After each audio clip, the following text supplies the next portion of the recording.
Hi, everyone. This is the overview for Chapter 6, and Chapter 6 really focuses on crime and punishment.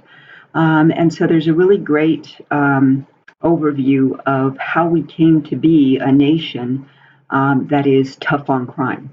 And fortunately, at least in my bleeding heart liberal opinion, California, at least in the last 4 or 5 years, has become aware that throwing people away for life without the possibility of parole or putting people into prison for long terms isn't really helping society at all. And so we've seen that there have been some pieces of legislation that have made it easier for people with drug convictions to possibly get out earlier. We've also seen some legislation that, California voters passed the law that allows the use of marijuana for recreational use. And so that also means that people with drug offenses who are serving time in prison for possession of marijuana also were able to apply to have their cases reviewed by a judge and possibly get out a little earlier.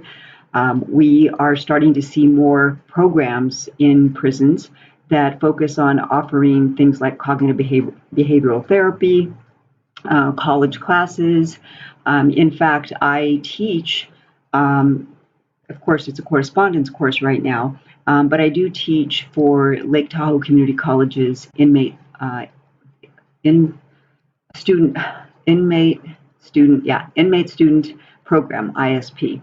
I've been doing that since early this year, and I find that many of my students are really good students.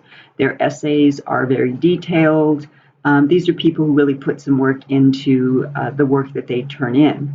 I've also worked during my time working at community colleges with students who are formerly incarcerated. And again, many of them are people who have, been able to start taking some courses while in prison. Once they got out, they decided, I'm going to continue this and went to a community college. And many of them become drug counselors through the program at East LA College, where I taught for many years full time and now just teach part time there.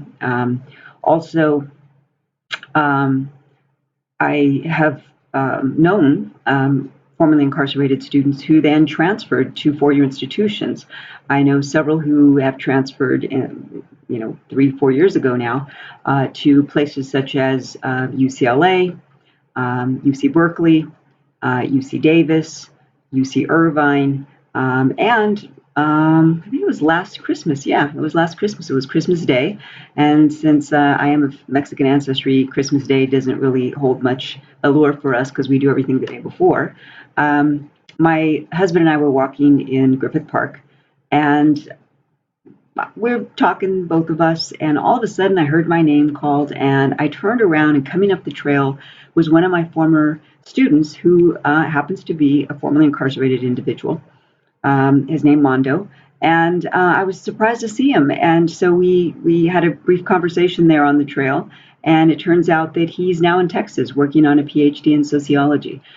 So I am a strong believer that if you give people opportunities to rehabilitate, that many people will take those opportunities. Surely not everyone, we know that, but I'm a strong believer in education being a great equalizer for a lot of people from historically marginalized backgrounds. So there's an interesting video that I ask you to do a discussion around. It focuses on how Norwegian prisons are run. And I'm also, I've got an assignment there where you're going to read the original law review article that Michelle Alexander wrote, that then she subsequently turned into a book, and then Ava DuVernay made into the Netflix documentary 13th.